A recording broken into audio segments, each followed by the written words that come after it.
देखो क्लियरली बोलता हूँ, अगर किसी ने आपको कभी भी स्मार्ट बोला है तो हो सकता है वो आपकी सबसे बड़ी प्रॉब्लम हो, क्योंकि उसी दिन के बाद आपने ग्रो करना और सीखना तो कर दिया बंद और प्रूव करना स्टार्ट कर दिया। देखो मेरा एक दोस्त है जो पहले बहुत अच्छा क्रिकेट खेलता था, हाँ खेलता ही था, अब नहीं खेलता है। कैसे मैं बताता हूँ, वो बचपन से क्रिकेट खेलता था इसलिए उसका फाउंडेशन था बहुत स्ट्रॉन्ग। अब उसके पापा ने क्या किया, पिछले साल उसको क्रिकेट अकेडमी में ज्वाइन करा दिया। अब हुआ क्या कि स्टार्टिंग डेज में उसका कॉन्फिडेंस था पूरा पीक पे। अब वो स्टार्टिंग में क्या अच्छा परफॉर्म कर रहा था अकेडमी के अंदर, इसकी वजह से उसके कोच या फिर उसके जो दोस्त वगैरह थे ना अकेडमी में, उसकी हद से ज्यादा तारीफ करते थे। क्या करते थे, हद से ज्यादा तारीफ। और ये तारीफ उसको हजम नहीं हुई, जिसकी वजह से वो हो गया ओवर कॉन्फिडेंट। ओवर कॉन्फिडेंस ने उसको एक तरीके से खत्म कर दिया। कैसे, उसने प्रैक्टिस करना ही कम कर दिया, बंद ही कर दिया। ऐसे मान लो प्रैक्टिस करना बंद ही कर दिया। अब वो कभी कभी प्रैक्टिस करता और इसी वजह से उसका जो गेम था वो पूरी तरीके से खराब हो चुका था। अब उसके दोस्त तो क्या रेगुलर प्रैक्टिस कर रहे थे, रोज प्रैक्टिस कर रहे थे। अब ये भाई साहब ओवर कॉन्फिडेंस में थे इसलिए प्रैक्टिस कर नहीं रहे थे। अब क्या हुआ कि इसकी बैड परफॉर्मेंस के कारण इसके कोच ने भी इसको डांटना स्टार्ट कर दिया। समझ लो कि उसकी जो तारीफ थी एक टाइम पे, वो तारीफ अब उल्टी पलट चुकी है, यानी अब उसको वो डांट खानी पड़ रही है। और इसी छोटी सी चीज ने मेरे दोस्त का क्रिकेटर बनने का सपना तोड़ दिया और वो अकेडमी छुड़ा दी। अब इसी के ऊपर मैंने एक एक्सपेरिमेंट पढ़ा जिसमें रिसर्चर्स क्या करते हैं कि कुछ स्टूडेंट्स को लेते हैं जिनमें मोस्टली बच्चे थे, और सभी स्टूडेंट्स को सेम पजल्स और आईक्यू क्वेश्चंस दिए गए। अब अच्छी बात यह है कि लगभग स्टूडेंट्स ने इक्वल परफॉर्म किया, मतलब 1-2% चलता है बट बाकी एवरेज इक्वल परफॉर्म किया। अब उन सभी स्टूडेंट्स को 2 ग्रुप में डिवाइड कर दिया।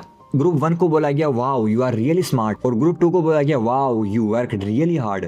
फिर दोनों ग्रुप के सामने 2 चॉइस रखेगी कि या तो तुम इजी प्रॉब्लम सॉल्व करो या फिर तुम हार्ड प्रॉब्लम चूज करो। सोचने वाली बात है कि जो स्मार्ट ग्रुप वाले स्टूडेंट्स थे ना, उनमें लगभग स्टूडेंट्स ने इजी प्रॉब्लम्स चूज किए, क्योंकि उन्हें अपनी स्मार्ट इमेज बचानी थी। उन्हें डर था कहीं मैं फेल ना हो जाऊं। और इसी के अपोजिट जो एफर्ट वाला ग्रुप था, उसमें से लगभग स्टूडेंट्स ने हार्ड प्रॉब्लम चूज की। क्यों? क्योंकि उन्हें बस सीखने से मतलब था, उन्हें किसी चीज का डर नहीं था कि मैं हार जाऊंगा या फिर मेरी इमेज खराब हो जाएगी। और सबसे शॉकिंग बात, जब पूरा एक्सपेरिमेंट कंप्लीट हो गया तो रिसर्चर्स ने सभी स्टूडेंट्स से अपने अपने स्कोर पूछे जो उनको गेम के दौरान दिए गए थे। तो हुआ है कि जितने भी स्टूडेंट्स को स्मार्ट बोला गया था, जिन्होंने इजी प्रॉब्लम्स चूज किए थे, उन सभी स्टूडेंट्स ने अपने मार्क्स ज्यादा बताए, अपने स्कोर बढ़ाकर बताए, झूठ बताए, क्योंकि उन्हें अपनी इमेज बचानी थी। उनको ये था कि अगर मैं कम स्कोर बताऊंगा तो इनके सामने मेरी इमेज खराब हो जाए, क्योंकि ये ऑलरेडी हमको स्मार्ट बता चुके हैं। अब समझ में आ रहा है कि आप डिफिकल्ट चीजें अवॉइड क्यों करते हो, क्यों कुछ नया ट्राई नहीं कर पाते, क्यों फेल होने से डरते हो, क्यों आप भी स्मार्ट दिखना चाहते हो, बनना नहीं। अब सोल्यूशन ये है कि चाहे अपने आप को अच्छा बोलो कि आई एम द बेस्ट, लेकिन अपने आप को लर्निंग मोड में डालो कि कुछ भी हो जाए हमें सीखने से मतलब है, हमें अपने एक्सपीरियंस से मतलब है। बाकी चॉइस आपकी कि आपको इमेज बचानी है या फिर अपनी लाइफ बिल्ड करनी है। अब इस वीडियो को कमेंट में बताओ कि आप प्रूव कर रहे हो या फिर इंप्रूव कर रहे हो। That's it, my name is Insraj, building myself and helping you do the same.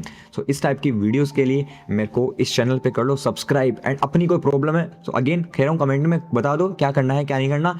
And please अगर आपको इस टाइप का कंटेंट शॉर्ट फॉर्म में देखना है, you can check my Instagram account, description में लिंक है। बाय।